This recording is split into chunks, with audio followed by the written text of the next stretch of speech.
Danny-san, back from the Anime Con. Do you feel like slightly more touched than the Japanese cultures? Extremely more weeb. Danny-san. Extremely more weeb. I went there dressed in normal clothing and I came dressed out as a rabbit. Ooh, what did you wear? What did you wear to the Anime Con? Did you cosplay? I did not cosplay. I cosplayed You cosplay as Danny? I did cosplay as Danny. I cosplay as guy sitting behind a computer. That's what I cosplay as. Successful. Yeah. So we were, Northern Boards made an appearance for our second time ever at Tokyo Alley. It's a annual Anime Con that's Perth run and Perth owned as well. Yeah, very We cool. were running a One Piece tournament there. How'd it go? Yeah, really good. I had a good time. I think it's actually a really well run con. Like everything was quite smooth. I think they got a lot more people there at the start. It's just a little slow getting in. So we pushed the event that we were running, which was a One Piece tournament, free entry winner box. And we pushed it back to 12, but I think that was good because it gave people who came in early time to walk around the convention, get the things they want. Yeah. Then they can play the event, and then there was time at the end of the day. From second-hand accounts, I heard the line outside was actually quite large. Yeah, Really? There's a lot going on. Really busy, yeah. Crazy. Where's it held?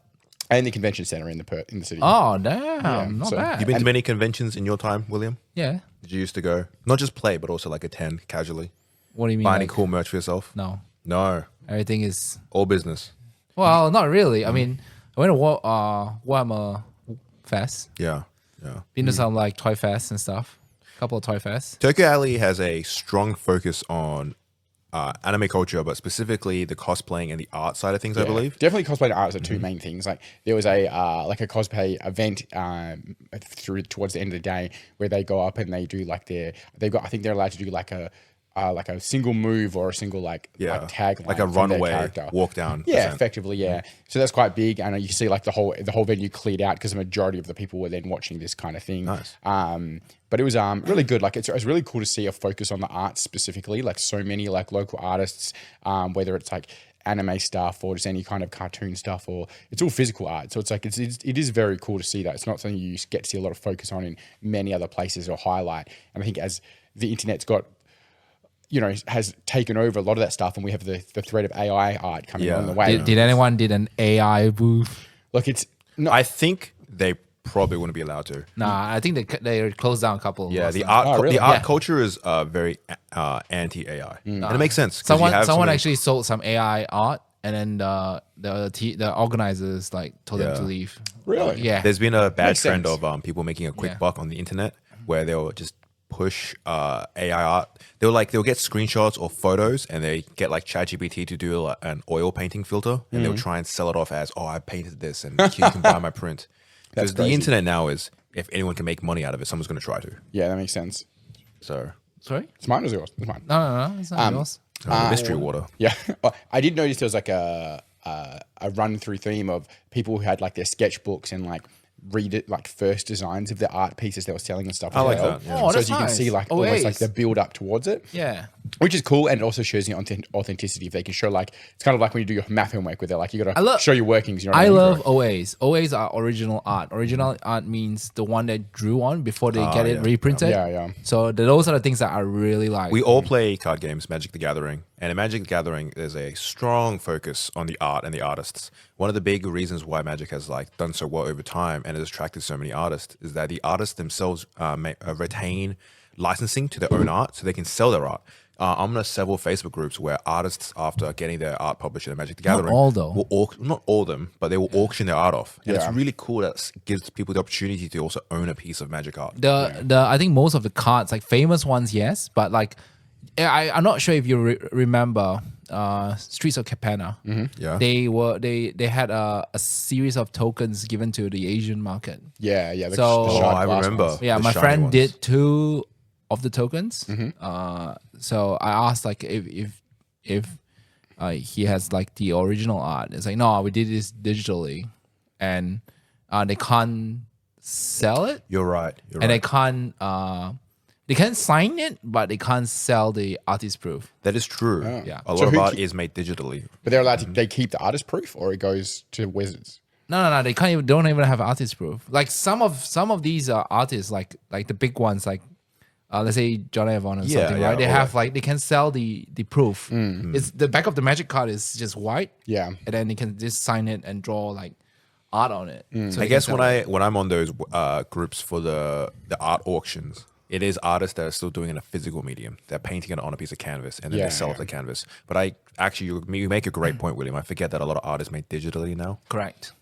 So Like I said again, the ones that's worth money, like people are bidding on, is usually the ones that's drawn especially on. the namesake artists that yeah. have been around for a really long time. yeah. like old John school. Avon, Dan Fraser, Rebecca Gay, all of them have 5-figure digits when they auction off their art. Yeah, I can imagine you go pretty impressive. Because they're all original arts. Original arts for Marvel goes for around that figure as well, like 50, 60K easy. Yeah. Yes. Yeah. Be cool to see, like, because a lot of Magic art is very specifically like Magic the Gathering, or it's very specifically like clearly like a guy with a sword and a castle. But there's like some of the art piece, you could definitely be walking down like someone's corridor and see like a piece of art on the wall. And be like, wait a second, that's a piece of Magic art. And they might not even know, you know, there's definitely a lot of examples of that for sure. And something that you guys, I don't know if you know, like people who spend probably a similar time. Let's say someone painted a Magic card, an art from Magic card. It doesn't have to be famous, and that art is maybe 10, 20 grand US, right? Yeah. And someone spent a similar time painting a miniature, could not fetch maybe 2 grand. Yeah. On the market. It's understandable. I think traditional art on a canvas still has the allure and the prestige. Yeah. I also think while this incredible Warhammer painting, it's never ever to dissuade that. It is you're given a piece of thing and then you have to finish it. Whereas any piece of art, you have to draw on. Maybe you're given a concept, but you have to come up with everything from scratch. You know what I mean? It's always surprisingly. I think I talked to this to Danny many times. Right, if a painter paints a wall, the painter makes more money painting miniatures. Like makes more money than a professional painter painting miniatures. Yeah. Well, we're talking about miniature hobby is a subsection of art appreciators in the world. Well, almost all art appreciators will appreciate just general art on a canvas. Yeah. So you have a wider spread of people that might be interested in. No, I'm just saying, like, as like if you're doing like commission painting and stuff, like if you do painting for someone on a wall, like commercial painting at like a building. like pretty a much. painting, right? Yeah, you get more money. Well, you know the It's no different to when you go to like Good Sammy's and you find like oil paintings that are like incredibly well done, but they're $5 down at Goodwill. You know what I mean? It's the same kind of thing. Man, I wonder if those are like every now and again you get a treasure hunt where like the artist goes big and they have their art in Good Sammy somewhere tucked away for $5. That's happened many times. A lot of famous paintings have been found by people in America and like Europe, where there's lots of older periods of time there, and they found them in like, you know, someone's nan had it hanging up. Like there's a really famous one in Italy where the granddad had it hanging in his smoking room, and the front of the paint had yellowed so much they couldn't really tell what it was. Oh, it was a Leonardo da Vinci, yeah, right? and they cleaned it off, and it was a Leonardo da Vinci, and it was worth millions upon millions Anything of dollars. Leonardo da Vinci is gold. And he'd said he'd found it, he'd got it $5 at like a flea market or something in Italy. Damn. Yeah. Lottery right there. At the Tokyo Alley, you get any cosplays that really caught your eye? Like you got a favorite, like somewhere really dressed up? Okay, the big question is, do you watch anime, Danny? Yeah, I didn't know who a lot of them were, but there's some impressive work. Okay. There was a guy dressed as Snorlax. It was a terrible costume, but it was very funny. Yes. My favorite cosplay I ever had once, you know Pokemon. You know the Executor? Yeah. But Aloha Executor is this giant tree. Have you seen, you know, William knows what I'm talking about, right? Yeah, and Execute is the palm tree, right? Yes. The palm tree. Yeah. But you know how the Aloha version of Executor is like just super mega tall palm tree with eggs on top? Yeah, I'm not sure that one. Some guy cosplayed as that. So some guy effectively cosplayed as a giant palm tree. Yeah. And I have a photo on my phone where like it was a crowd of people. This was Supernova a couple of years back, and his head was just sticking out over the top of the crowd. Was he on stilts to make him taller, or the costumes were really his high head above was him? his head was somewhere in the middle of the body, but the costume just kept going up, all the way to the top. Very good. Nice. Yeah. It'd be cool if he just bought he just wheeled around a palm tree with him on a little trolley. Cosplaying is getting bigger.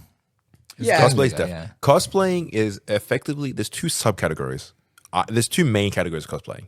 There's cosplaying for the sake of I want to be this cool character, or cosplaying because I want to look really attractive. Yeah, there was a lot of Guys and girls involved actually. there's a lot of very like skimpy outfits floating around for sure. There's the classic age-old convention trope of like you walk around and like dudes are just staring at girls' butts. Right? Oh, there's a lot of like 40 to 65-year-old men getting photos with like 17 to 18-year-old girls. Absolutely. Oh, goodness. I'm like, man, you should be bringing your parents with you, but no, it was good. It was a well-run like convention. I think for us, it's really important to be able to get out there And it gives us an opportunity to let people know that we exist. Because one of the biggest things we deal with here all the time is somebody who'll wander into the shop and be like, "Oh man, I live around the corner. I didn't know you guys are here. How long have you been open?" We're like, It's crazy. We 5 get years. that all the time. Yeah, all the constantly. time. Like people who apparently live in the suburb next door and they just didn't even know that we existed. So little things like this give us a really good opportunity to go out and speak to other people in the community, let them know we're here. Really good opportunity to speak to other like shops and see what they're up to as well. Like I spoke to the guy, Adrian from K Collector, and had a good discussion about Cake collector. Yeah. The Pokemon place in Bayswater. Oh, cake collector. Yeah, collector. Yeah. Yeah. So they've actually just opened up another shop in Whitford. So Oh, In the shopping center? yeah, they tried to open another shop in Booragoon, but they were kicked out because another regular game, like a more chain game shop, asked them to get kicked out. So, damn. but the one that asked them to go kicked out was also one of them. They're in every single like Joondalup or Oh, I Whitford know or that one. Carrara. It's like G. So it's a weird thing because like they have that ability to then. I like to anybody out. imagine this is in my head like an old Sicilian mafia. Yeah. Well, it kind of is because the owner of this other chain that we're talking about, they're from Perth and they own all of them in Perth. Should we just name it? Yeah, it's Games World. No one listening to this podcast has necessarily loyalty. You to don't know if Games they're not World. going to come back from 10 years now when we're super famous and then take it like what we said, right? But anyway. Games World is in the same league as like EB Games. They're just They're massive. Yeah, They're just in shopping. They're one of the centers few places that can buy Pokemon cards by avoiding the distributor in Australia, which gives them a huge advantage over like pricing and Direct. getting product.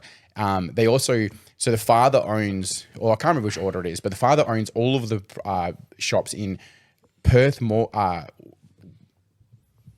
What's this? What? Melbourne? Melbourne. What?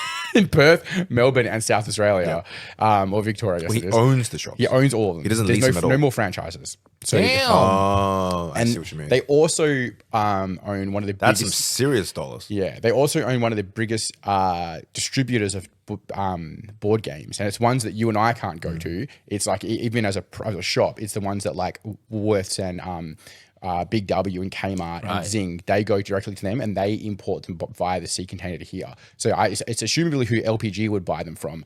LPG is not getting them from the game distributors in China and stuff like that. Right. I wonder if they can get stock of Final Fantasy Magic. the Gathering. Well, they definitely can because again Games World doesn't have to go to Banter. They go straight to Interesting. straight to Interesting. Japan. Yeah. So it's massive difference in like why. It's also why when they continually break street date, they never get in trouble. It's like they constantly break street date. And It's like sell it It's now. become just a trope now of like check if Games World has it on shelves before it shouldn't be. I wonder whatever happened to those guys who broke the street date for the Final Fantasy stuff over in America. Sorry. Nah, that was the street date wasn't broken. It was That- sent that- the wrong stuff. Yeah, that was the distributor's fault, not necessarily store's faults. Yeah, I guess it was a logistical fault more than But anything no, else. it wasn't anyone's fault, but the store was supposed to return it. They are supposed they're to. not supposed to open it and look at it and then show everybody. You know But the what I mean? problem was apparently the reason why it got so scandalous is that the distributor lost track of which packages had the missing and like the wrong packages. Oh, interesting. Yeah, because they were supposed to ship out pre-release kits for Tarkia, and then the distributor accidentally packed in some Final Fantasy pre-release kits instead. But they don't know which ones got where. And they, at the end of the day, if they're like a logistics company, they should know what they've got and where it is. That's like the whole thing that they do. Yeah, it's crazy to me how it happens because they probably would have had Final Fantasy packed away, tucked away somewhere safe, you know. And then it's not just like a random dude on a forklift, pickpacker would have grabbed it, right? Yeah. So Well, all our Hasbro stuff comes through TNT, and TNT isn't like an American-based company, but it does obviously operate here. Just it's not as big as some of the other transport companies, but their securities and their organization is generally very hardcore because in TNT WA, they at least in WA they manage all of the dynamite and stuff that goes up to the mines. So the security wise, wait, they're called TNT. yeah, that is quite funny actually. Yeah, but they It's like Acme Co. Yeah. But they are because they manage all of the explosives and the chemicals coming into the freight yards. Their security is like way higher even than when I go to the military bases. Like so it's more paperwork and more time being like wrapped in and stuff like that. So Yeah. but But yeah, anyway, but Tokyo Alley was good. It provides us a good opportunity. It was good. We had 10 or so rock up for the One Piece tournament. It was a bit more last time, and I think a bit more advertising stuff. We can do it for next time as well. No, because of the regionals online. Yeah, it's that was, regionals the online. timing was awkward. Yeah, and there was voting on the same day as well. So like supposedly this year Tokyo Alley had sold more tickets than Comic-Con this year, which is pretty Damn. interesting. But it didn't seem like it was super packed, but they'd already sold the tickets, so theoretically they know. So I'm assuming today, when the voting wasn't on, there wasn't other maybe bigger priorities. It was maybe a bit busier over there. Yeah, so. for sure. Last year when we were at Tokyo Alley, one of my favorite parts was just meeting people, like regulars of the community or friendly faces coming past and being like, "Oh, hey, you guys are here at Tokyo Alley." Did you get a lot of that as well? Friendly faces, familiar faces. A lot of people are like, "Oh, I haven't been down to the shop in ages. I got to pop through." And it's like, but it's a funny way, but it's also hard. Like people are busy, people are older, things go on. It's good to have that little bit of a reminder, because the next time they think about spending a Sunday out or something, they will think of the shop and that and stuff like that as well. So it's definitely a valuable time spent for me and for us to do those things more regularly, for sure. Yeah. All right, so on to the main segment of today's show. Ding, ding, ding. Last time, we all three of us were here. Danny, you had for Dragon Month. Yes. The game where we battled dragons out and we crowned Shakira the ultimate winner. Absolutely. The fire dragon. Yeah. Shakira is Okay. the ultimate best dragon available in all fantasy. Absolutely. Okay, so now we're going to my own fantasies segments now. We keep bouncing around hobbies. I think we talk about Magic a lot, and this episode is going to be more Magic the Gathering talk.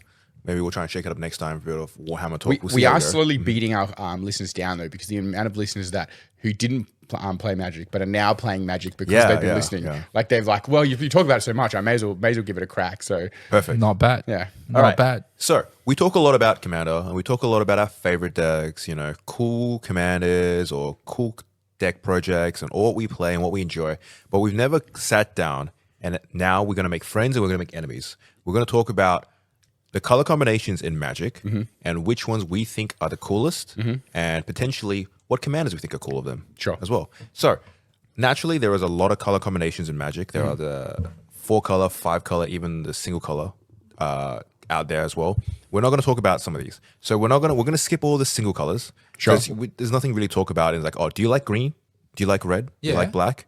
I think with single color, it always ends up being, this is my favorite. This is not my favorite. And I think it's highly opinionated. there's enough commanders in all the individual colors for there to be really cool ones and really lame ones. Correct. So it's like they've got enough spread that there's something pretty cool in all of Absolutely. them. In the same vein, we're not going to talk about the 4-color combinations, because I think in 4-color decks, you start losing the idea of what these colors kind of do. You already spread too thin now. I think that's a bit of the joke with like a lot of 4 and 5 color commanders. You can build like I Anything know you want, Kai's right? done it, and I've definitely done it before, where you build numerous decks and then you can just swap the commander onto any one of the decks, and it doesn't really matter that much. You're just kind of playing best in slot in those colors. In the same vein, we're not going to talk about the 5-color decks. Yeah. Because 5-color decks what do we talk about? Is it fun to play 5 colors? I don't know. Yeah. Probably. Yeah. You get to play any colors. You get Is to do it fun anything to you want. spend $1,000 on fetch lands? Absolutely. Then Fun. So we can go straight in. This tier list is separated by 5 tiers. We're going to have the top tier is highly recommend. So this is colors that we think are really fun, and we recommend if you're playing Commander and you haven't tried these colors out, give it a go. This is for Commander or? We're going to focus this on Commander. I think Okay. most Magic players, especially in the deck brewery side of things, this is where the colors matter the most. I think in competitive players, you come and go depending on what's meta. So the color, what's fun necessarily. These days, well, you're very priority. rewarded to go into 3 or 4 colors in competitive Magic, I feel like, as well. There's so many like hot cards in like 1-cost hot cards in anything. So even like when you play Highlanders, like 3 or 4 colors, you're really rewarded for it because you're getting access to all these pretty decent stuff. Yeah. So top tier, the S tier is highly recommended. Under that is fun. So these are colors that we recommend. Go for it. These are fun to play. All right, average. These colors might have, your so and so. Some commanders are fun, some commanders are not. Whatever. Not fun. This is what we consider we don't like. Sure. If you're going to build a deck, we probably won't build this. And then finally, the last tier is boring. This is colors that we think, the color combinations that we're just not a fan of. I know for myself, there are some color combinations that I will just never build for because I just think it's boring. Interesting. So Well, we've got the concept. So why do you start? we're going to go left to right. Give us your first. No. Which Yeah. is your one you're the least favorite of? Boros. Boros. Oh, Red, come white. on! Boros is best! There are so every time I look through. William's a big Boros guy. William loves his red white. Oh, But no, using the EDH rec to look at the top commanders. yeah, is a we good get an idea, right? Oh, look at that! Boros is number one. Let's go. Okay, so here's my opinion of so red white is nicknamed Boros. Do you like Boros, William, in Commander, or do you like Boros because you played in 7? I like 1/1 Boros. Yeah, William likes Boros in competitive formats because Yeah, Boros yeah. has a lot of competitive ID. In Commander, I think Boros is Dude, just man. really I think- linear or boring. So, like in the top line there, you've got like Winona, and Feather, which are all very single track concepts. Like very. Feather's the most played Boros Commander in the entire list because Feather's the only one that does something different from the rest. That's interesting to me that Feather's the most played Yeah, Boros commander. That's crazy. Feather is pretty strong. What's the next one? Yeah, the next one's even is from Duskborn. Arabella. Boros does either artifact things or punch things really hard. Boros doesn't really have great card draw. I think the Boros gameplay is very linear. So that's why for me, I'm sorry if you're a big Boros fan, but it goes in the boring. okay. tier for me. I can How do you guys agree feel? that. It's interesting to see there as well in the top 5. There's 2 Duskborn cards, Yeah. which are very new. You know, like there's not like any besides Feather, Feather came out in In Ravnica. Ravnica. Yeah. So it's like that's quite old. That's good- 20 years now. No, this she came in at Guilds of Ravnica. So when we revisited Ravnica for the 3rd time. Really? This is War of the Spark.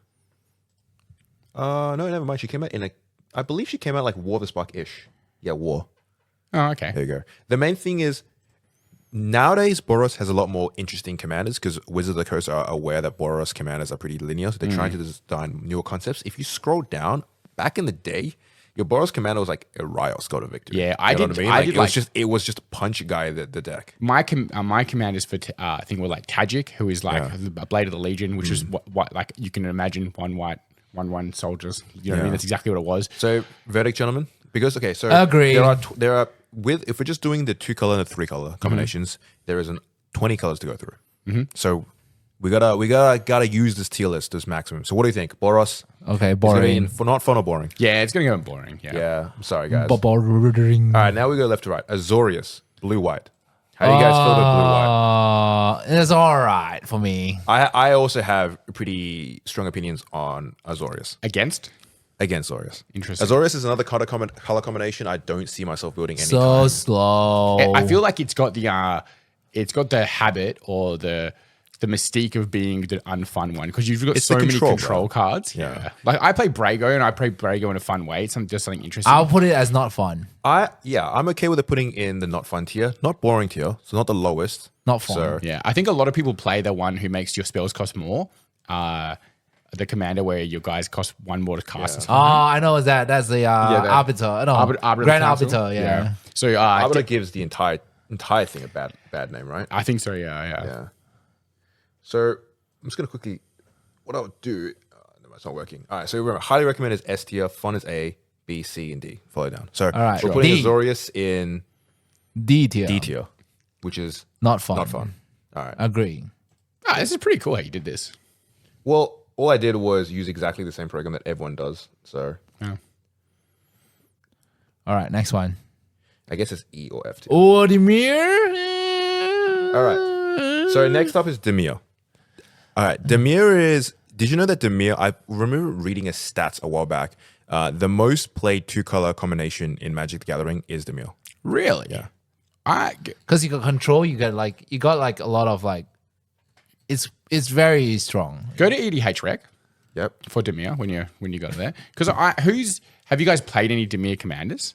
It's more Yes, the zombie one. like. I think the main thing is black is very very popular in Commander in general, yeah, and blue is ninjutsu. very popular. And we also have characters like Yuriko.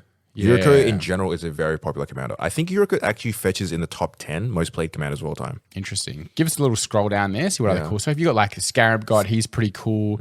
I know Anduin back like a couple of years ago was very popular. Maybe I'm biased, but I feel like if you compare what blue-black commanders do compared to Boros commanders do, blue-black commanders are way more varied in what they can do. Yeah, You got graveyard stuff, you got The commander spelling zombies, stuff, you you got got merfolk, fairies. berries, It's even a alright. dragon commander. It's not bad. I think it's a little more varied. I think blue-black is a little more fun. I can see myself building it, but I am biased. I think I think black mana adjacent. I actually don't think I have a decks current commander, like a black-blue commander. I have a zombie one. And you know what's very popular for people as well? Mill. People love milling. So. Yeah, it's true. I'll put this as, I don't know. I feel it's all right. All right. Yeah, I think the tricky part is if you were going to build a 2-color deck or a 3-color deck, would you prefer building 3-color decks? Monocolor. So traditionally, what I've done is I've had one commander deck in every double and triple color. So I don't think I have a bias against them, but I definitely start to lean more towards when there's blue, black, and green involved for sure. Like if there's like a blue and a black or a blue and a red or a blue and a green, it's like I think those 3 colors are ones I definitely lean towards. What about you, Willem? So you're going to put Dimir in. So blue, black, Dimir. We're going to put it in the all right. I tier. like to put it in B tier. Okay. Yeah, that makes sense. Next up is black, red. We nickname it Rakdos. Rakdos. Yeah. Rakdos is kind of the shenanigan colors in Commander. Fun. Rakdos commanders always tend to do weird things. Notably, also recently we had Deadpool come out as red black. I mean, obviously because he wears red black, but he himself embodies the Rakdos methodology of it's a commander that this colors love to do like weird damagey things or manipulation. It's either group slug commanders, treasure commanders, but even you have weird commanders like what's the one that you give to someone else? Yeah, Zancha. Agent. Yeah. But at the moment, I've got 3 Rakdos commanders. So I've got La Zolda, which is the one where I'm trying to. It's basically an old school enchantment where if you end up with 20 creatures in your graveyard, you win the game. I've got that one. Then I've got Cardur because Cardur is really, really cool. He's the demon. So when he enters, he goads everything. Yeah, and goad is very red black. And you really like mine's a bit more of a calm version of it. What you're trying to do is goad, make sure that happens every time. So everyone's always goaded against each other, which is quite fun. And then I've got the goblin where you play things from the bottom of your library. Grenzo. Yeah. I'm happy to put Rakdos in A tier, which is fun. I'm I'm A or S. Any of these. I'm an S tier for the You're a Rakdos. Rakdos S tier kind of guy. Can we put it in the middle? No, we can do sub orderings, but we got to choose. We have to be decisive here. We can't flip flop. Before we place it, then what if you we'll touch on quickly. What's your S tier double? Do you have one? S tier? Yeah, or do you not think that any doubles belong in S tier? Like I don't think any 2 colors belong in it. Oh no, actually I do. See, I hear what you're saying. Actually no, I have 2 color combinations that go in S tier, but we'll get to that when it comes up. So okay. yeah, I actually, you know what? What about you? I Do think- you feel like there's any doubles in S tier, or it's always going to be relegated to an A tier or below? I like this one. This one. Yeah. What I do like building in what is actually really liberating in building 2-color decks is sometimes the fun comes in the limitations, right, of colors. When you get too many color combinations, you can do anything you want, but the limitations kind of let you get more creative. I have to, play into my strengths and weaknesses. And also it's a little easier to build 2-color decks. You don't have to stress out about your like mana base and stuff. Yeah. So, and we'll touch upon it later, but there is 2 color Okay, combinations I'll put it A for Rakdos. I'm happy to put Rakdos in A tier. Sure. Absolutely. But for you, Danny, Rakdos is S tier. I think so. Yeah. Yeah, nice. All right, then we have Gruul. right. Red green. It's all right. It's actually red green is very popular for the beginners, obviously, because red green It's just punch, Gruul punch. is known for the Yeah. punch people really hard. And I think what Boros is trying to do with the punch people deck, Gruul just does better and more fun. You got card draw as well. Yeah. I think red and green are a great color, but they always want a third color. Yeah. That's my opinion. I do anyway. agree that I think most red green decks are a little bit just power crept by Minx the and Boo. triple color decks. Yeah, it's all right. I'll put it all right. Give it a little scroll. Let's see what other options we. Yeah. What's there. I will say though, red green is one dimensional. Oh, yeah, it's kind of just punch people decks. There's bangers there where it's like it's just big boys doing big stompy things. But yeah, when you look at all these guys, they really are trying to do the same process of like play the biggest creature, do the most amount of damage. I'm gonna put Gruul in. All right. Yeah, it's same. all right. All right. Then followed by Selesnya, which is green white. All right. Are you guys thinking of what I'm thinking? Yeah, it's just tokens. Selesnya. Selesnya. So green white is the colors in Magic of I just don't want to mind make this- tokens, this or I want to tokens. play enchantments. It's one of those two. This token deck, as long as you know what you're doing. Yeah, I actually have a couple Selesnya decks, but they always sit in the same position of I don't like playing them enough to do too much with You know them. why you don't like playing Selesnya, Danny? Yeah. Because Selesnya is the colors of after one board wipe, you twiddle your thumb for the next 30 minutes. Yeah. So I'm putting Selesnya in the boring tier. Like my favorite Selesnya deck is like an Aura enchantment deck. Yeah, and it's it boring. very much is like, it's actually, I quite like playing It's all it. about tokens, so it's very linear. I think there are things you can do with Selesnya that are cool, but in the grand scheme of the color scheme, it's kind of boring. And also Nem plays the Reese elf, the yeah. Redeemed. Reese the Redeemed and then combos off on turn 2 with like a Storm Herd, and I'm just fucking no, I'm not. That's enough for me to put in an F tier. Anything Nem touches Selesnya F tier. that isn't food. Okay, this is an interesting one. Orzhov, which is white-black. Orzhov actually holds a pretty special place in my heart because Orzhov was one of these. This is the second commander deck I ever built back in the day. Oh yeah. But how do we feel about the playability of Orzhov? I like it. Orzhov is It's the not colors. bad. It's not good. Who White- was your commander then for Selesnya? Teysa Orzhov Scion. Oh yeah. yeah. So that's a classic. OG right there. Taser. Yeah. Mine's Atrios. Yeah. Teysa. So Orzhov is the colors of graveyard and aristocrat shenanigans. So you're going to be sacrificing creatures, bringing them back, trying to deal damage to people via non-combat damage. That's kind of the whole shtick of Orzhov. I think Orzhov actually ends up. Usually, Orzhov has some fun play patterns. Aristocrats tends to like be very engine-y, and I know in commanders people love assembling like cool like. I'm gonna do like 17 things on my turn. Bang, bang, bang, bang, bang, bang. Yeah, assembling the engine is something. It's like you're building like a little puzzle that you can do throughout your turn. I've had a lot like of Orzhov commanders over the years. Actually, scrolling down this line, I've played a lot. Orzhov is kind of cool. I don't rate Orzhov as S tier, but I'm an Orzhov is kind of an A tier kind of guy. I'm definitely an A tier kind of guy. I think there's a lot of like dimensions in what they're doing. Like you said, it is aristocratic, but there's lots of little different things you can do. It helps that Orzhov is color combination that feels like you have removal for anything. Yeah. White black traditionally just has the Yeah, best he has removal Grease commando. Fang. I like Grease Fang. Grease Fang. So you're like that's like when you cheat out vehicles, right? Yeah. Yeah. That's So pretty good. we'll Like, put I- Orzhov in A tier. Yeah, I think so. 8, yeah. All right. Cool. So just quickly for the listeners. Oh, actually, no. I'll do the recap after we do all the two colors. I was going to do a quick recap, but we'll wait. All right. Now on to Grixis. no. So now on to still on two colors. We're on No? blue, Oh, red now. blue, red. Is it? Is it? Is Estia! very popular and popular for a good reason. Yeah, I think we would be Yeah. pronounce ourselves to then put it anything lower than S tier. Is it, in my opinion, is S tier. Yeah. I think so red blue is such a like popular color combination that you have people that are really out there just represent like they are diehard Izzet players. Yeah. Right. We have people in the community that love Niv Mizzet, they love the play style. And you look at the top Izzet commanders in there. While like there is a sub theme of play spells and pinging, each of them kind of have different play patterns and do weird things, right? Niv Mizzet is incredibly strong. One of the most popular Izzet commander right now is the Gerstenstar. Yeah, he's one The when you deal Kelemorph? damage, he does an additional 2 damage. Yeah, So from like the a Tyranid deck. Yeah. Warhammer 40k collab. If you haven't played a red blue deck, they always tend to be like you have answers for things. You're very tricksy. You feel like you're interacting with the game. Usually you're drawing a lot of cards as well, Yeah. which helps. There's also bangers there. Like Veyran is really fucking cool. You got the Locust God, it's just like a all round banger. Hey, drawer is a classic. I like to draw cards. with playing Mizzix. artifacts. Absolutely, yeah. I play Mizzix. Mizzix is my Izzet deck, and I'm a big fan of it. So So we're gonna pop Izzet right to the S tier. Yeah, I think that was one of my probably goes in S tier.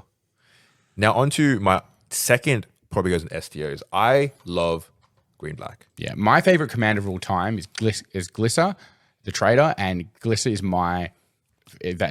it's my number one favorite commander of all time. So Golgari green black is the colors The of problem is, yeah.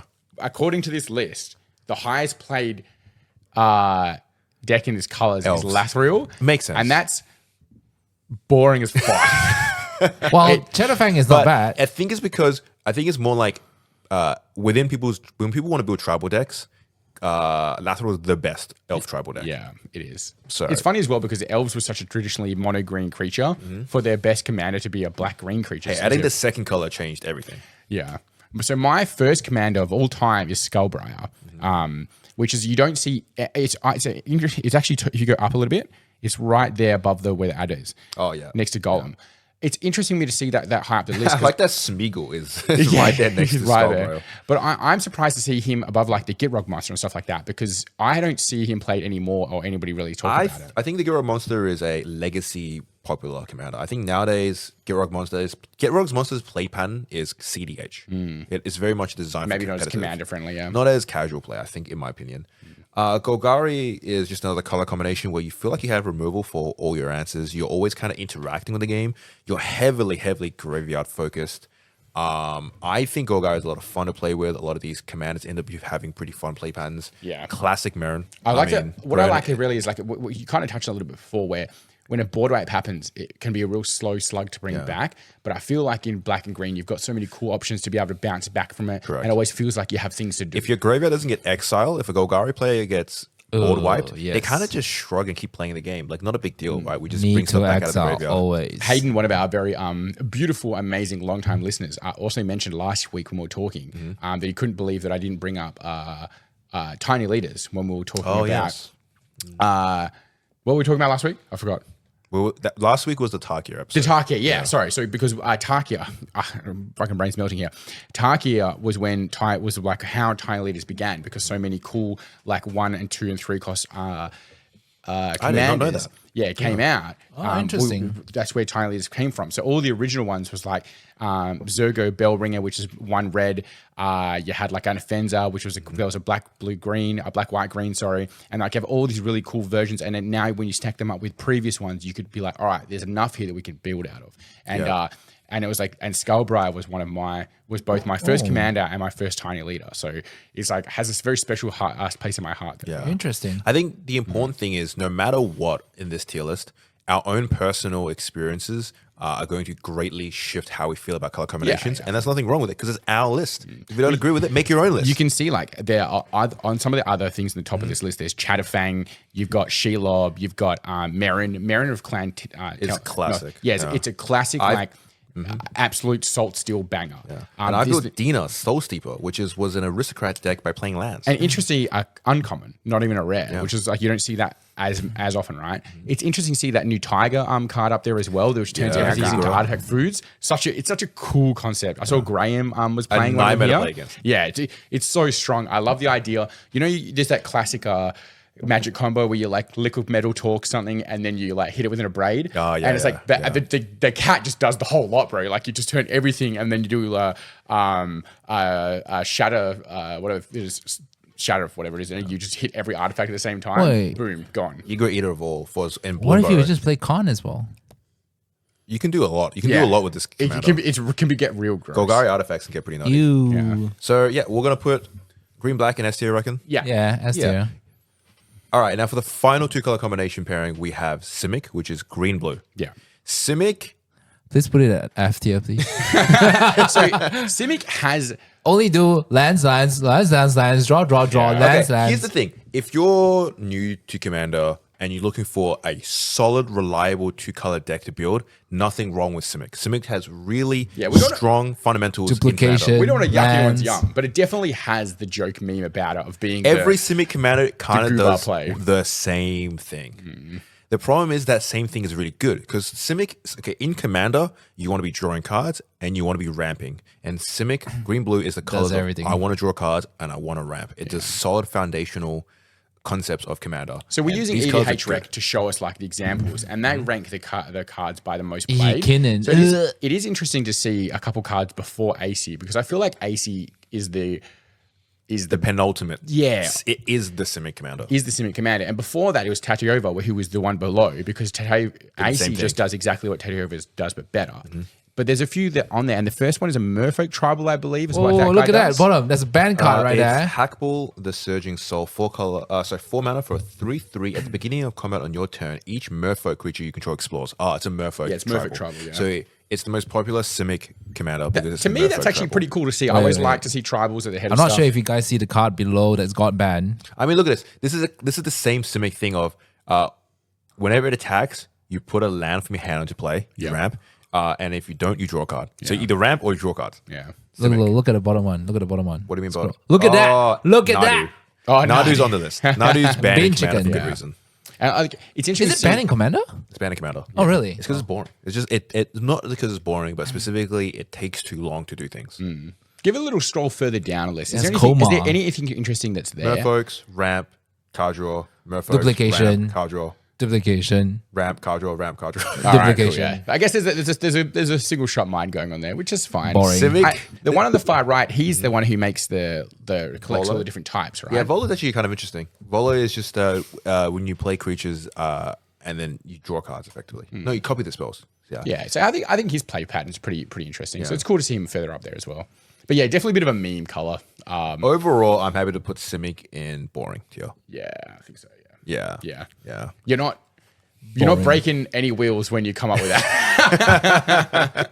When someone tells me that they're building a Simic commander deck, I can already kind of probably like in my head rapid fire list of 30 cards that's going to be in their deck. It's funny what I've noticed just looking at the screen that you've put up, right? Whenever we get commander decks as precons and they're bought into the shop and they comes in sets of 2 to 4, You're right, yeah. The 3 at the bottom tier are all the ones that are sitting on the shelf at the end, and it's not in. It's like it's essentially like our opinions have just matched what the general consumer opinions are, because we're not saying this because they're there. We're saying them. You know, if we were a business, we'd be like, oh, we're going to put these Everything is S tier. You should buy all of our commanders. Yeah. We're going to put Boris in S tier and it's going to sell. But like, it's all the way from the 5 years we've been open. Those 3 colors are the decks that are always left on the shelf. Correct. Every single time they do a commander set, I can almost assume which commander is going to be the most popular one if one of them is a Boros, Selesnya, or Simic deck, because I just know. What do you reckon is the worst seller between? It's almost gotta be always the Selesnya. Boros deck. Oh, you reckon it's more the Boris? deck, Yeah. It's always token generating. At Northern and, like, boards, artifacts. At Northern boards right now on our let's shelves, check, let's check, we let's are check. overstocked on Selesnya, and Simic decks. William's doing some homework. He's run off. There's quite a few there, and I think the Simic has picked up a bit more, but they're always quite strong. Like the AC was always really popular, so it does. AC sell. was insane. AC was such a strong commander precon that we were cursed to play against AC for a solid year. Yeah, there's a good year and a bit there where you'd see you'd have a table sit down, there might be 2 AC players, and you're like, oh, right. What is going on? But there was also really because that AC deck came with a Boris deck and the AC deck. Well, William came back grabbing. Look decks. at that. Look at that. Boros? So that's, yeah. And also, guess how many of the Mono Horizon 3 Simic decks we have? All right. There's quite a few. Check. Yeah. I know, but this AC came out in a set where they were supposed to be the cheap kind of starter commanders. The Zendikar did like $30 commander decks, $40 commander decks. I think it's $30-$40 commander decks, and but that AC one sold like hotcakes. And so it's interesting to think, they just make up the prices when they put the prices on it, because it's the same printing of 100 cards, right? But it is like interesting to see they tried to make that a starter commander, and then everybody plays it. But the red-white one was the sword guy, and nobody played that. Oh, man, we were stuck with that one for a few years. Yeah, cool. I think we were giving them away, and we were doing discounted prices and stuff like that. Correct. I remember Rory, who plays One Piece and a bit of Magic as well. He bought it as first precon, and it alienated What him he away bought? from precon, from commanders. What do you want? A while back, Rory, one of our regulars here, he bought a red-white Boros commander deck. Oh, yeah, and he played just had a Artifact, terrible time playing And it, and he quit stopped playing commander. Yeah, he made him quit Magic and play One Piece. So Yeah. good. For All right, the to One Piece community. recap for the 2 color pairings, the dual colors, we have S tier, we have Izzet and Golgari, red, blue, and green, black. Perfect choices, boys. Fun tier, we have Rakdos and Orzhov, red, black, and white, black. All right tier, we have Dimir, which is blue, black, and red, green. And Gruul, Dimir Gruul. Not fun, which is the C tier. We have Azorius, which is white blue. It's funny that we put Azorius slightly above the bottom tier. It's F not tier. bad. It's not like boring. It's I not think bad. 'Cause he has bouncing blue as was doing well. some heavy lifting. In white there. blue, you can do there's like Spirit Tribal. Yeah. You've got Brago, who's very popular. and flicker you've got gameplay is flickery fun. kind of stuff. I think you've got a lot more options. Like you can go into some of the counterspell stuff, the board wipe stuff. You've got more options to do things, but it's always like I feel like there's more of an answer there. Whereas like Selesnya will like board wipe and then try and build tokens back over the next 4 turns. So it's like the game's real slow. But I feel like a combo is coming with the white blue that you at least if they board wipe you, the game's going to be over in a turn or 2. You know what I mean? You're going to sit there with your waiting it out. And then last in the bottom, boring tier, we have red, white, Boros, green, white, Selesnya, and then green, blue, Simic. Simic. All right, That's us get done. out of here. Do you guys have a favorite dual color commander? dual color commander. Yeah. For me, it's Taser Orzhov Scion. Yeah, nice. Is it like a tradition thing? Like It's like I think it was, yeah, it is a bit of like nostalgia for the old days of building commander. And it was my first ever aristocrat commander. And the way she plays is so cool, in my opinion. I don't like to play multicolor now. Because I like my mana to be fixed. you like your mono red. I like my mono red. Nice and easy. No right? problem with mana. Just out of curiosity, because mono red's your thing. Where are you putting mono red in S tier, or are you accepting the fact that mono red has its strong limitations and it needs to go further down? No, I think I can go put in S tier. I like it fast. I feel like you're wrong, William. This but is that's why. okay. This is why we're not rating the single colors. Yeah, because the single colors just come down to like shrug. Do you like it or not? All right, cool. Onto the 3 color pairings. We have Esper, which is blue, white, black. Ooh, How do you guys feel strong. about Esper? Esper is traditionally quite good in Commander, and Esper usually is control or flickering kind of deal. Old artifacts and stuff as well. I've played Rollo, who's the guy who's the original for Eminence.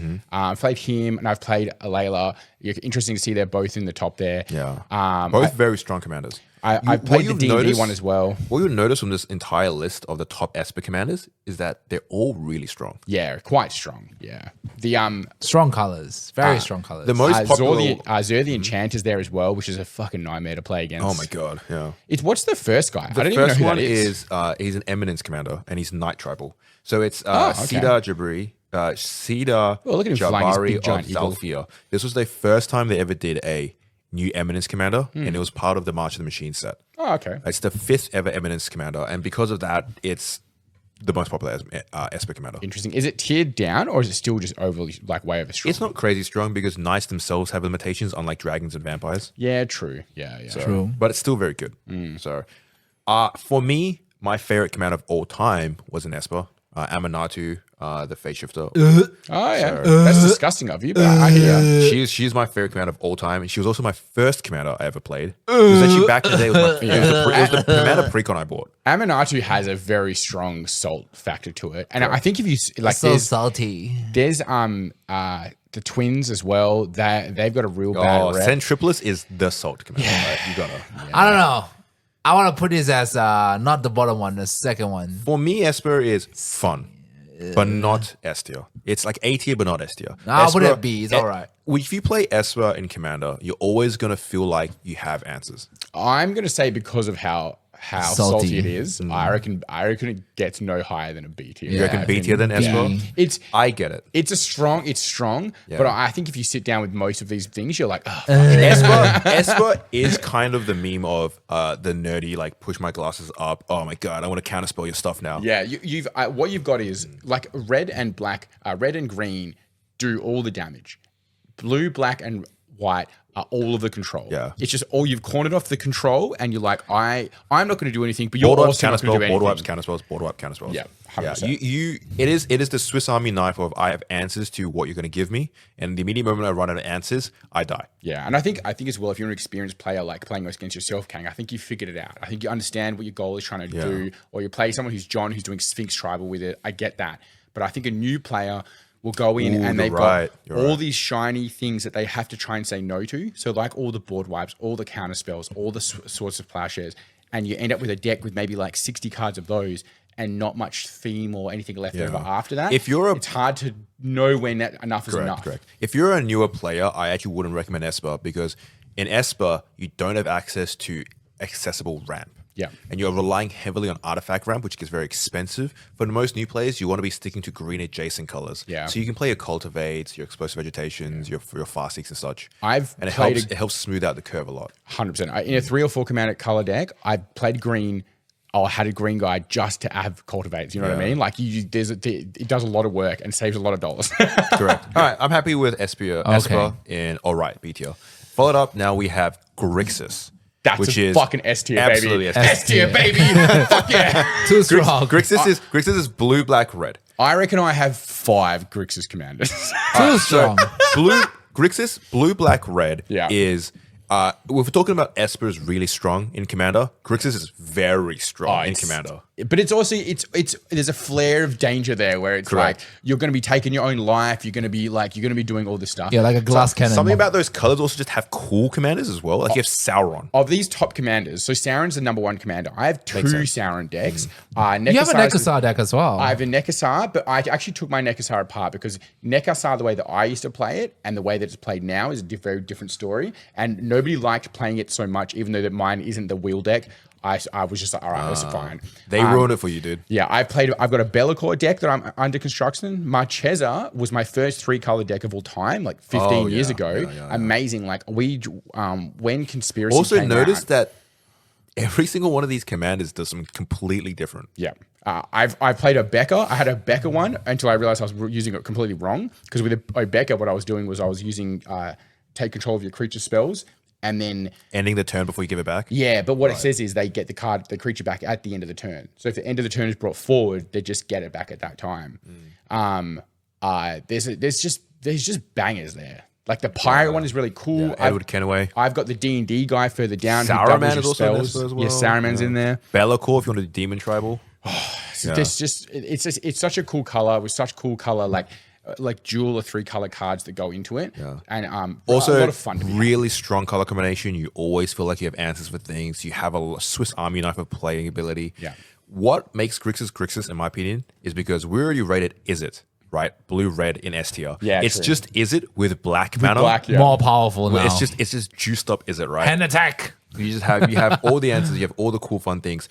On the same vein, though, maybe not the most beginner-friendly colors to build, but any of the 3-color commanders are not necessarily beginner-friendly. That's right. But if you do have a chance to build a Grixis commander, pick a cool one, give it a go. Like OG Marquesa is a Monarch tribal deck, real weird. The OG one is Dethrone. Which is very, very cool. One's Black Rose. And then you want to do Demon Tribal. There's a couple Marchesas now. Scroll up. There's the Wizard on the left. I always forget her name. Kess is a classic spellslingers. Yeah. So we're just gonna put Grixis in S tier. Let's go. I think it makes sense. You'll also notice talking around the community as well. Everyone really kind of likes Okay, Grixis. next one. Oh, Jund. Okay, S tier, baby. All right. Look, I'm a big Jund guy as well. I love it. Jund is red, black, green. But is it S tier? It is S tier. Or is it like, you go out into a car park with the whole gloves that Kang bought at the shop and we just smack each other until someone falls over? I'm a big Jund guy in competitive circles. Jund is also kind of like Izzet, where there are people who are die-hard Jund players. It's almost a culture around the color itself. You know how like they do those names they give players where it's like Timmy and stuff like that? Yeah. I don't like those because I don't like calling people stupid names like that. But I feel like sometimes this there is is where the Jund guy. Yeah, I think this is where that it originated from. Like it's like this the Jund is the Jund. Like you look at a player like that and they might just play combinations of the same colors over and over again. Jund is so in black, green, red, or red, green, black, whatever ordering. It's the colors of I'm going to hit things hard, but also I like bringing stuff back out of my graveyard and continuously grinding you down over time. So Jund has like another one of my favorite commanders, Korvold, Faker's King. Yeah. Insane commander. A game breaker for a commander when they built this game, Korvold, for a game mode that they were trying to make more popular than Commander. Yeah. And then it becomes the most popular Jund commander. It's very funny. So Korvold came out at the same time as a Layla and a couple other commanders as well. Yeah. They were really pushed for a format called Brawl, and they're really good commanders. Yeah. And they ended up just being insane commanders for actual Commander. Notably where Arcane Signets come from as well, and Arcane Signets becoming the first other thing than Sol Ring to be an auto-include in every deck, right? Jund is the colors that you're going to be sacrificing things, making treasures probably, or being you've got Prosh there. Prosh is from the very first Commander set. Yeah. And it's just one of the better ones from the set. Just an absolute banger. Like still holding up. People still playing Prosh out there. People playing all the time. Ever since first Commander set was 2014. There's a whole Reddit, and the whole Reddit is just like for when new sets come out that like make Prosh better. You know what I mean? That being said, though, is Jund S tier? I don't think it's an S tier. I like it. I think Jund is. To be fair though, we need to look at all the other 3-color combinations and see if there's anything else that might dethrone Jund. Realistically, it's got to be an A or a B, right? I think it's between A or S. It's a hard one. Yeah. My heart tells me S, but my brain tells me it's probably an A. because it doesn't have the same unique identities as the Grixis commanders. Yeah, there's some banger commanders there though. Like Shadow Brothers, they're fucking really cool. Shadow Brothers is awesome. My favorite's up there as well, which is the had your thing on it. That's him. Crash. Yeah, Crash is punch things. Crush. The art on that is one of my favorite pieces of Magic sick. art of all time. If you go down to your left there as well, keep going down. The one more down. That's it. Sekaka is look Orc up tokens, was it? Can you just quickly look up the original art for Sekaka? Not without clicking a bunch of things. Okay, well we'll look it up. I remember the old one is a little bit janky. Yeah, it's right? from Frost.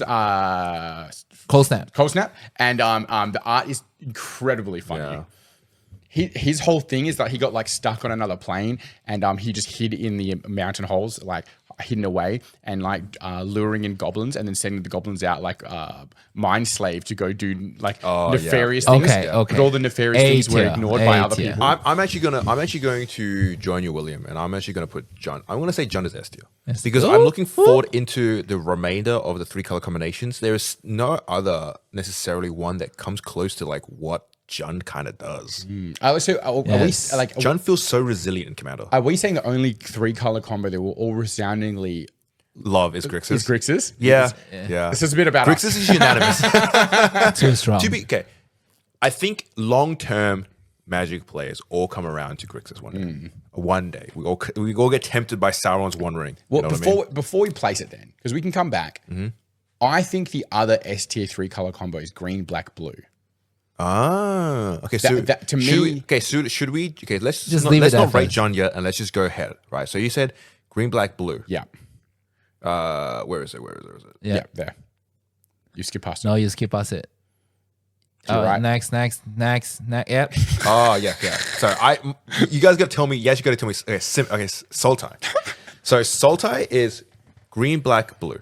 Also, what you're gonna find in Commander is that black mana and blue mana adjacent colors are really strong. Oh yeah, and that's what we talked about it before. But and then green gives you the ability to ramp up, so you can get all those things off. Actually, I think you're right. Sultai is insane. Sultai traditionally have always been some of the strongest colors you can play in Commander. Muldroth is there. Your favorite one, the horror. In fact, my so horror much so, command is I there. would rate Sultai on power level wise the highest of the 3 color combos. I think combinations. it's Power. No, we're not talking about power level now. No, we're talking about how fun it is. Now it is true. We're If talking it's about like how fun. 2 power level high, it's not fun anymore, right? true. Would you? It's interesting to see Mothman at the top of this list. That's crazy. That's Well, it's Kang's like- that. Well, you'll find a lot of commanders that are more popular are the ones that come from precons because innately more people have access to them. access to it. Yeah. So Mothman also is a Give us a Fallout. little scroll down. See what other. So we have Mothman, Modroitha, Yarok, and stuff.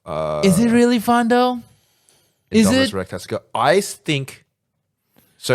I think while Sultai is really strong, I think it's what it does play wise is It's all right. very efficient, but not necessarily the most fun. Yeah, I guess looking at these commanders that are all here, it's all very much like murder your opponent, stomp over the top. Mothman is group slug, get really big. Modroitha is graveyard. It's a lot of graveyard. A lot of A graveyard. lot of graveyard stuff. Yeah. Yeah. I don't think it's bad, but it's not For me, good, Sultai. not For me, fun. Sultai is A tier. A tier fun. Okay. I can. Yeah, fun. If you're a commander player, definitely build Sultai. Looking at some of the other commanders that's in this slot, I can agree with you now. I think competitively speaking, Sultai is amazing. I think Sultai does all the cool things in competitive Magic. In Commander, that being said, in Commander, it's like it's a little more one-dimensional. But if you're out there and you're looking to build a Commander deck, you're never gonna go wrong building a Sultai Commander. You have green for the access to ramp. You have all the card draw and all the graveyard and removal and shenanigans. Plenty of options. Yeah, it's fair. Sultai goes an A. Yep. Cool. I noticed there's like in that list, there's in that probably top 10, 20 cards, there's nothing further back than 2020.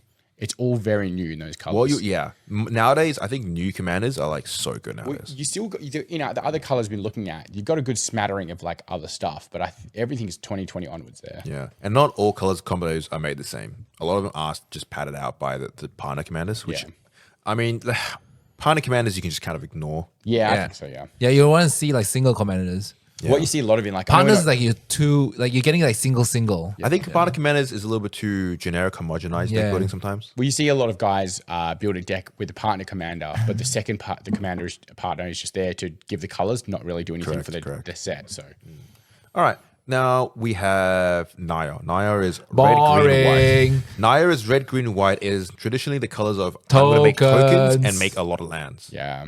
I've got some good Naya decks, cool Naya decks, but I have to accept. Look at that. Tokens. Naya is very one-dimensional. It's kind of like Look at that. Has this on? You have dinosaurs? You do have dinosaurs in Nile. Yeah, but still. Yeah. It's just I feel like the dinosaur decks are unfortunately very one-dimensional. It's very cool. Yeah. It's very cool to see a Velociraptor Has this come on along.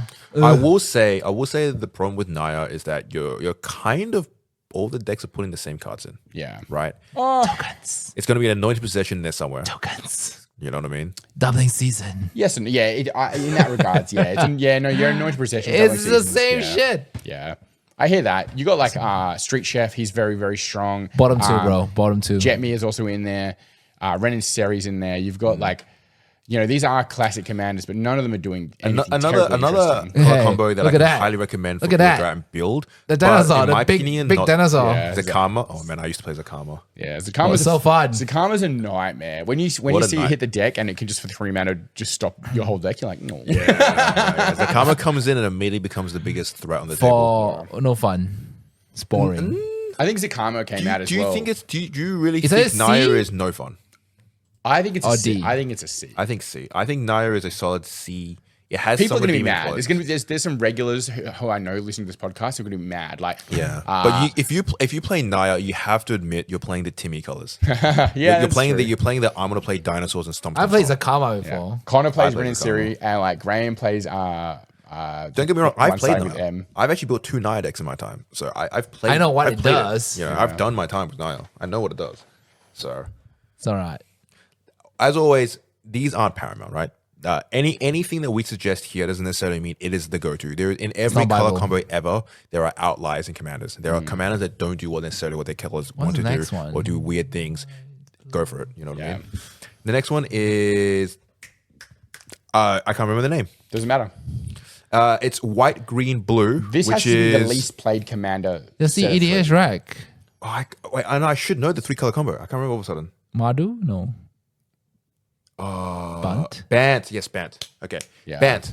Bant is the color green, white, blue. Yeah. Boring. Bant is insanely strong, but that's because it's just Simic add white. Yeah. I think if you look, no It's- offense it's- to anybody playing any of these, it's like the none of those ace- are interesting. I played commanders. Tavasa before too. Bant is the AC player grew up and graduated into the same thing. It's Destroy like lots the of cards. it's like a transformer transforming back into a car. His second one, he's second- got a spoiler yeah. on now or something like It's his second don't form know. is just himself but bigger. Very linear. I played Tavasa. This is Like the I think the AC player graduates and then plays Chilean, right? Yeah. Yeah, I don't really mean, but is there any commanders there that are even vaguely interesting? Derevi's not fun. No, stats, hard stacks. boring. This is actually very stacks colorless, to be honest with you. Yeah, you're actually right. lot of There is ghostly prisons. It's very control, but it's control with pillow fort. I look play, at that. I play Falco, but I've built a fairies deck with. I built Tuvasa the Sunlit for Bant, and it was very much a control pillow 40 and combo win con deck. Yeah, like the most played commander is a defender commander. It's crazy. Because it gives defenders blue mana for card draw. Yeah, cool. Are we putting Bant in the boring tier? boring. Yeah, Bant goes in boring tier. yeah, even the ones that look a bit. Instant. Even the commanders that look fun further down that list would be interesting to build. They're just way weaker than their options in other colors. Yeah. Well, it's testament because if you look at the 3 color combo of Bant, it's just kind of the bottom couple colors combined. Yeah, it really is. Yeah, I guess if in both regards, they're pretty similar to each other here, aren't they? Up next is Abzan, which is black, white, green. I don't mind this. In my, Abzan has always kind of been a weird one in Commander. in my mind, it's really fun, but I don't know what I'd be playing. Abzan is either token aristocraty or it's graveyard. Yeah, I've played Garv before, which is actually very strong. The most played Abzan commander out there is the partner combo of Frodo and Sam. Yeah. Which I actually understand because Frodo and Sam are actually really fun. Oh yeah, Food tribally plus a lot of like graveyard, no, not graveyard, like food tribal aristocraty. Actually, Scroll kind of down, cool. scroll down. the Power of Lord of the Yeah, Rings can't yeah, be Ga- said. Ah, look at that, Game. Doran. Yeah, I played Doran. Doran. I've also played that enchantment dog to the Carador. right there. Yeah. It's all right. It's not like Do you know what? boring. It's not. Scrolling through this, I realized I've got 5 Abzan. You really like Abzan, bro. I didn't realize. It's not bad. White, black, to green. be honest. Yeah. White, black, green. I think Abzan is really good. It's all right or yeah. okay. I think it's really good to play in Commander, but for me, it's an all right. Yeah, it's all right. right. You know what I mean? it's all right. So I've got 5 of these commanders, but none of them are first choice picks. These Yeah. after I've played So I a say couple we're of all my- right. Yeah, so I've played a couple of my bangers, and then I'll pull out something I like. Like I've also got that Phyrexian guy down there as well. Like, have you ever met a person who's like diehard? Oh, I love Abzan so much. It's my Abzan my thing. You know what I mean? Yeah, it's true. All right, this is solid. All right, I'm okay with this. Cool. What about? You know what? Abzan is a commander deck that I'm happy to stock on our shelves. Yeah, is what Abzan is. Yeah, it'll sell. will People sell. will pull it apart for the bits. Then we have Jeskai, which is red, white, Strong. blue. This to me is the saltiest colors of Magic. that Yes, exist. I agree. I think there's no other triple Let me color. see. In all the triple colors, Jeskai is the salty color Oh, Yeah. because of Narset. I think Narset ruined the entire bracket, but Yeah. Narset has ruined everything for Jeskai. Narset. Look at Narset's number 1. Yeah, but Yeah. that's the new one. But it's the original one is the one I think is the more gross. Yeah, one, right? no, this is the one. This is new one. Narset and Line Exile. Oh, okay. No, sorry, my bad. No, not it's this one, no, not no. this one. It's the OG one. Yeah, that one right there. Yeah, Narset, Enlightened Master is 6 mana for a 3/2 in Jeskai colors. First strike, hexproof. When she attacks, you exile top 4 cards of your library. You play them for free. Cool. You know what's crazy? Most new people to Commander read Narset like, oh, she's so insane. She's so cool. I want to build it. And then people don't understand that Narset is just really boring because you're putting game-ending cards in your deck, and Narset attacks, and you win the game. Another card Nem. that Nem has played, and I've What did he play? This one? he built this, and it was like the same thing, a combo deck that wins on like turn 2 or 3, and it was just every time, and I was like, this is Any deck that wins faster than you shuffle is boring.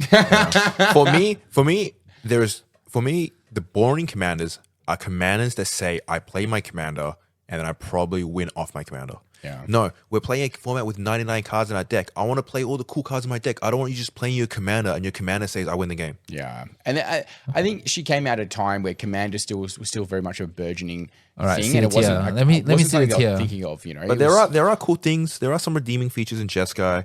But no one plays them. Easy. It's like, yeah, there's just cool stuff, You know but what's no funny? one plays them, You know right? what's funny? Willie makes a point. Jeskai has existence in Commander of like, I think Kaika and Narset, and then the Yeah. rest of the decks out there And are like what's so. Kaika is like a Birdie. It's pretty vehicle slim. deck. They were like this Garb. Yeah, I play Nest Gavi, Warden. which I'm a Gavi. massive fan of, like a massive fan of. But I think it's a shining light in a pit of. I think Jeskai in its essence wants to be a very spell slingery style color combo. Yeah. But do you think it actually comes out in Commander? I think what it is you have white to remove your opponent's bangers at the start, blue to counterspell any combo you're about to pull off, and then blue. Red to combo or whatever. I Yeah, don't know. the red, the blue. Usually the blue red's there to combo and win the game, and you have the counterspells to stop your opponent doing anything. Yeah. So I find it to like no one else can do anything first 3 to 5 turns, then you finish the game. And it's like everyone's just kind of like, okay, a bit of a cool. crackle with power deck. You have your mate who has that kind of deck, and you let them win that. Let them win the game, and you're like, all right, now we can start playing Commander. You know what I mean? You get your new decks and you move on. They had a brief moment where they tried making Jeskai the artifact colors, where they printed back-to-back artifact precons in Jeskai colors. I don't know if it exactly stuck though. Yeah, like I think there's the energy deck that from the it's like interesting to have the Mothman, which is a Fallout deck, as one of the highest played decks, and then he of the energy Madison deck, Lee, which yeah. we have stacks of them on the shelf. Like it's just one of the least popular commander decks we've ever brought into the shop. All right. Check the list. I get it. Jeskai for me goes in not fun. Not fun. Not necessarily boring tier, not the bottom of the barrel. I think if you play not Jeskai, fun. you're still Nah. doing stuff that you can still. You'll have feel fun. interactive. Your friends just won't have fun. Yeah, you'll have fun, not your opponents. All right. Correct. Naxi. Maru's interesting. So white, red, black. Maru is nice. No, okay. It's Let me weird. see the commander. Let me see the commander. Yeah, like can you think off the top of your head any Mardu commanders? Now, I have to Yeah, see. yeah. I have to see I like can, the pictures.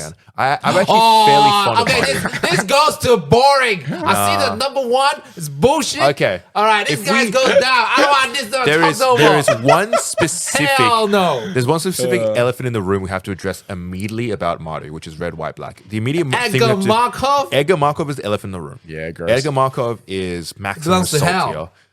But does it ruin the entire Mardu? Yes. I don't think it. I ruins don't it. think so because He deserve it. I think Mardu actually has a lot of fun things. I think Edgar Markov. Show me fun. Is gross, but what Edgar Markov does is ruin vampires because it becomes your best choice vampire by like tenfold. I don't think there's it no ruins other the vampire colours. commander that ever even comes close Yeah. to Edgar Markov, and I don't think there ever will be. Yeah, and I think that's the real shame of Edgar Markov is like there's really amazing, cool vampires, but you really should be picking Edgar Markov, and I think that's. You a shame. think it's fun, this colors? I don't. Okay, I'm going to say my vote right now. I think Mardu is in the all right tier, but I actually think that has a lot of cool potential. Mardu has some fun cards. What in, fun? like- Which one? Okay, for example, Mr. House, President and CEO, is a dice rolling Mardu deck. Mardu, a lot of what Mardu encompasses sometimes is that Rakdos, like I'm going to do weird stuff in my colors. Yeah. Right. So a lot of it can be just be punchy, and sometimes Mardu's also do weird things. Yeah. So you have the dice rolling deck in Mardu colors, and then you have like Queen Marchesa, which is a Okay. monarchy tribal. You know what I mean? Like there is some interesting. You've got stuff here. Kalia Vast as number 2, and Kalia the Vast was the original max salty commander of every commander because in original commander you had a lot of you just didn't interact with each other and at all. So people had no way to deal with Kalia. There was no removal, no counter spells, so she would just run rampant in every game. And it's funny to see that still as number 2. But And what's behind- funny is that there's way less Mardu commanders than I thought there was. yeah, way less. Yeah. Caesar is actually quite good at Mardu, in my opinion. It's very much a token tribal. So I made a joke last week about Zergo Helm Smasher. If you scroll down just a little bit there, Storm Ripper? further one more down. His name's Oh, the punch man. yeah, he's Helm Smasher, and I made a joke about why Matt said why was Zergo mad, and I said because he destroyed someone's hat, and Matt just went straight over his head, and I was like, oh, great joke. It was. That's a great joke. I actually missed it as well then. So, but very cool. Mardu for me goes in the all right. B Yeah, tier. it's definitely all right. It's B tier. It needs. I think Mardu deserves some love from the designers and give them some cool and niche like characters. to Definitely go feels in. like they're on the right track though recently with a Yeah. couple Mardu options. So like the new Zergo that plays with its own set mechanic. I know the Legion guy from Fallout's been very popular. You see, Caesar is a super underrated go wide commander. This he has a lot of options. He's just giving you more card draw and more token. yeah, I feel like you see a few guys like playing them in the shop and stuff though. So he's got a bit of love. And then Mr. House came out and was very popular Yeah, for Mardu. absolutely, yeah. Just there's no other commander out there that really wants to be like rolling dice and doing things. It's the gambling. All right. It's a gambling deck, is what it is. Too many like things to do. Like people forget, and that makes it not fun. Yeah, I guess if You know what I'm saying? Like if you have too many triggers, and yes, I understand the concept. Yeah. But if you're not doing the concept, then it becomes not fun. Like sure. you're just making it complicated. There's right? only one thing I hate as well when cards make you flip coins or roll dice, and there's the guy on the table who's hell gung ho, and he flips the cards and they onto hit your cards. And I'm like, don't do that, buddy. It's the same as when someone tries to point at your cards. Oh, and they hit it with your their fingers? sleeves with their fingers. And like, stop. I hate that. That's why it's not fun. Yeah. When people point, You have to take all this in. Like you can't just say like, oh, the commander's doing like fun things. Yeah. But when it's in practical mode, it's not fun. True. if this is the one thing you take away from this entire Have you guys ever built podcast- Mardu decks? No. Yes. I'll burn Edgar Markov. But I can't remember. Although I saw a lot of Edgar Markov. I had a Kalia the Bast. Yeah, I definitely did. The reason why Mardu is in an alright tier is that I think the Mardu decks are ultimately cool enough but forgettable. I wanted to build that Diodora, the Planeswalker the Planeswalker commander. D&D. I thought she looked really cool and does some interesting stuff. But again, it's just in one of those things. I played She's a legendary tribal, correct? Yeah. And I Tihada, Binder of Wills. yeah. Yeah. I just thought the art and the concept of it was really cool. From the D&D set. Yeah, I also played Alesha as my as a tiny leader as Alicia. well. Yeah, She's like having access real to. strong. I actually played Alesha as because she's got red and then a black white activation on it. So I played it as a black red and then a black white or red white. Sorry to see like. Damn. But once again, Mardu is one of those colors that if on the shelf, I'm kind of like, maybe it's so. I'm not sure. It's hard to say. Yeah. But all right, moving on, we have Timo, which is blue, green, red. Timo is actually quite good in Commander. It's Once very again, popular. Another strong Very set strong. of colors. Too strong, salty. I'm Too strong? I don't think it's too strong. Whoa, I think look there at are that options first for it to one. be Look at very that strong. first one, salty. Yeah, Miriam I'm is- surprised not to see Animar as the top commander for. It's this mostly color because combo. Dragon Tribal. Miriam is the second most popular Dragon commander Wait, next to Ur and Dragon. it is full salty though, no? Yeah, it is. That's what I'm just surprised not to see it as the top one. I didn't realize that Miriam had like pushed it out. There are people who are big Mirim fans for the Dragon Tribal because it does something that Dragon doesn't, which is Mirim can be on the board as a presence more than Dragon is. Yeah, so true. it's not about we have to come back to the main goal of the tier. It's not about what you can do with the commanders. It's how fun is it. I think Temur is fun personally. I think it's very a Swiss Army build color. Is it fun for everyone? And you have ramp, you have plenty of card draw. I built Paco Haldan, which is the partner commander of That's the not dog. bad, that one. I like it. The fetch, go fetch deck. Yeah, that's I really remember fun. Kang bashed me one day with one of those decks. All right. And then you have these colors have a little more. Can you scroll down? You tend to have a wider spread of things you can do. Like you have the Maelstrom Wanderer, which Maelstrom is a Wanderer is very Cascade cool. tribal. Classic Calamax, Cascade. copy spell things. A lot of card draw. Oh, Calamax. creatures. Ew. Flubs in there is pretty cool. It's fun. Temur is kind of the deck of does a lot in Magic. Just like you can do creature strategies, you can do spell slinger strategies, card draw strategies, wheel I strategies. don't know where to put this. Not like maybe even token strategies sometimes, but It's all right. I think Temur goes in fun for me. I think Temur has like a lot of potential. Keep scrolling down. Just see if there's anything. Wait, Tomb Raider. Lara Oh, you've got Croft Tomb Raider. Omnath in there. I'm surprised Omnath is so far down. Yeah. He's pretty cool. But then, to be fair, I think what I'm noticing more and more in the 3-color combos is that it's all kind of the Swarm Lord. the Swarmlord from the Tyranny deck. Yeah, it's all Not the better. 3-color commanders. Less than I thought there was out there. Yeah, I think in the first ones we talked about, there's lots of options, but as we've gone further down, there's definitely less options before you hit the partner of commander. Sorry. Yeah. For me, Temur is a fun tier. It's fun to build and brew. You never feel disadvantaged. For me, it really Is it fun for your opponent? I think Temur is it? Once again, it's Is it? red blue. It's is it with let's green? not get too hasty. Yeah, it's is it with green. Is it? So, how do you guys feel? I'm okay. This one. I'm sitting closer to an all right. All right. Yeah, So Temur goes it's okay. in It's not like alright. great. It's not boring. It's okay. Understandable. I never feel disadvantaged building a why- Temur deck, why do we but I'm have not one rushing more? to go build a Temur deck. Come on, that one belongs to the S tier. Now we revisit Jund. We revisit green, black, red. Yeah. And do a lot of shit with that I'm looking deck. back on this, I can cement myself that I think Jund is S tier. Yeah. I think I'm okay with an S tier for Jund. I think there needs to be more than one 3-color thing in the S tier. If a metric is how much I'm looking forward to building, like if I'm in the mood to build a Jund deck and how much I'm looking forward to build it, Jund is very up You know there. how I I'm do never this like I'm tiers? not like ever looking forward to be like, oh, If I'm I gonna build see a the bad first deck. page, the first 8 commanders, nothing makes me salty. That's good. William is not based on how much he enjoys the thing, it's how much he hates it. Yeah, it's more about how much the other person hasn't pissed him off. It's like when I see Madhu, I see Edgar Markov, bro. You're actually right. Like if you go back to the EDH rate tab there, I would happily play any of the top of these top Yeah, they 12. all do cards. something Fun. cool. Yeah, Zaitor is really fun. The guy below Zaitor, I can't remember his name. Krom the Undertaker. Yeah, Krom the Undertaker with the world's best Magic card name ever. Yeah. Very art cool. is knowledge to do the shovel. Yeah. Yeah. I never want to be approached by a guy with a like it. shovel. I like his shovel has blades on it. Yeah. So I think Jund gives an S because when I build a Jund deck, I'm looking forward to it. You know, I know that I can have Yes. fun building That's it. what I'm saying. That's what I'm saying. You gotta have fun. And the same thing goes for Grixis. If Do I'm you building a have fun building Edgar Markov? Yeah. Do you have fun? Well, it's different. I think tribal decks are a little bit more cookie. What's the Same guy's thing name? with Edgar Oh. Markov. Like it really rewards you for playing the less fun vampires. It really wants you to play the cheap vampires so you can get free guys. I don't know. I don't know why it's so fun about playing Edgar Markov when you're the first person to die. I've actually built. I used to own an Edgar Markov deck. First person Edgar to die Markov deck. is actually very fun to play. You know what It's tier a we very should do? smooth, satisfying curve. First You're person to highly die. efficient, and vampire tribal is actually one of the more fun tribals. Yeah. you got a lot of things That's going what on. It's I- aristocratic, a little bit Too steely. many. There's so many amazing, cool vampires. It's a shame. Like, I think there's so much to explore, but you're wedged into one kind of thing, you know? Yeah, yeah. And the same thing, like same reason in Jund, in Grixis. If I'm building a Grixis commander, which is blue, black, red, I'm looking forward to it. I know that I'm gonna have some fun building it. Yeah. you know. Same goes for Abzan, and I think that's the metric. The metric is if in these colors I know I'm gonna have fun building it, then it goes up in the tier.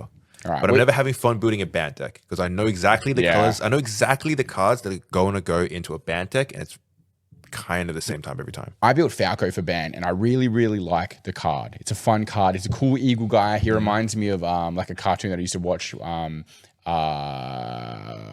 for ages ago, doesn't matter. But it's like, it's a really cool card. And I built it, I just never want to play it. It's just like, it's a good deck, it's fine. But it's just like, it's just not doing anything interesting, you know what I mean? And a lot of the commanders in that color combos match the same. Yeah. So, Is there any we'd move at the end of yeah, it? do you guys spot anything that No. you've changed your mind about? Belongs you know where what? it is. I'm actually going into this tier list.